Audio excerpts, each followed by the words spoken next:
Ever wondered about the best semiconductor ETFs? Imagine looking through hundreds of funds only to be frustrated trying to compare them all.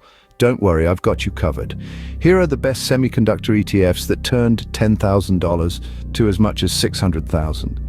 But how? We'll be comparing four promising ETFs: VanEck Semiconductor ETF, Fidelity Select Semiconductors, Direxion Daily Semiconductor Bull 3X ETF, and ProShares Ultra Semiconductors. So without further ado, let's dive into the first ETF. First on our list is the VanEck Semiconductor ETF. With an initial balance of $10,000, this ETF has shown impressive growth, with a final balance soaring to a staggering $161,567. This represents a compound annual growth rate of 23.37%. The standard deviation of this ETF is 23.56%, indicating a moderate level of volatility. The best year for this ETF saw a whopping increase of 73.37%, while the worst year witnessed a dip of -33.52%. The maximum drawdown for the VanEck Semiconductor ETF was 40.05%. This ETF also boasts a Sharpe ratio of 0.97 and a Sortino ratio of 1.67, suggesting attractive risk-adjusted returns. Finally, the expense ratio for this ETF is 0.35%. In summary, the VanEck Semiconductor ETF provides a moderate compound annual growth rate with relatively lower volatility and drawdown. Its Sharpe and Sortino ratios suggest that it offers attractive risk-adjusted returns, making it a strong contender for investors seeking growth and stability in the semiconductor sector. Now let's move on to the second ETF on our list. Next up, we have the Fidelity Select Semiconductors. This fund has been an interesting player in the market. Starting with an initial balance of $10,000, it has managed to grow to a final balance of $162,997. That's an impressive compound annual growth rate of 23.45%. However, it's important to note that this fund has seen its highs and lows. Its best year saw a growth of 78.14%, while its worst year recorded a drop of -35.18%. The maximum drawdown has been -40.74%. When it comes to measuring risk, the Fidelity Select Semiconductors Fund has a standard deviation of 25.82%.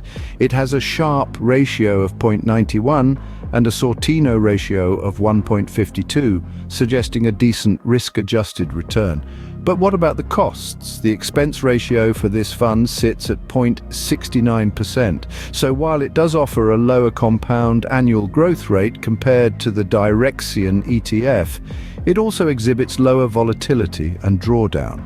In conclusion, the Fidelity Select Semiconductors Fund offers an attractive blend of growth potential and risk management, making it a viable option for those looking to invest in the semiconductor sector. Now let's turn our attention to the third ETF on our list. Now let's take a look at the Direxion Daily Semiconductor Bull 3X ETF. This ETF stands out for its striking performance metrics. Let's get into it. If you had invested $10,000 in this ETF, your final balance would have soared to an impressive $604,605. This represents a compound annual growth rate of 36.29%. However, this high return comes with a higher standard deviation of 74.23%, indicating substantial volatility. The best year for this ETF saw a stellar performance with returns of 231.85%. Yet, the worst year was a tough one, with a steep decline of 85.66%.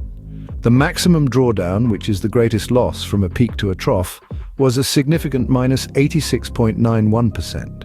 This ETF has a Sharpe ratio of 0.78 and a Sortino ratio of 1.33, suggesting some level of risk-adjusted return.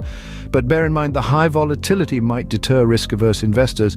The expense ratio for this ETF stands at 0.89%, which is slightly higher than others we've covered, but is balanced by its high returns. In summary, the Direxion Daily Semiconductor Bull 3X ETF shows an exceptionally high growth rate, but it does come with substantial volatility and drawdown. Finally, let's explore the last ETF on our list. Last but not least, we have the ProShares Ultra Semiconductors. This ETF has shown a high compound annual growth rate similar to the Direxion ETF, with an initial balance of $10,000 ballooning to a staggering $635,880.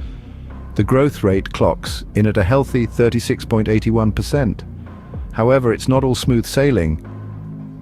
The standard deviation, a measure of volatility, stands at 49.72%. The best year saw a return of a whopping 228.80%, while the worst year took a nosedive of 68.56%. The maximum drawdown, a significant factor to consider, is at 73.50%. The Sharpe and Sortino ratios, which give us a sense of risk-adjusted returns, are 0.86 and 1.48 respectively.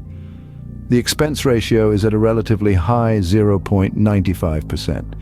But there's one thing missing. Even if you have the best performing funds, can't outcompete a bad strategy. So here's a video that can help you keep, and better yet, might boost your return. See you in the next video. Next.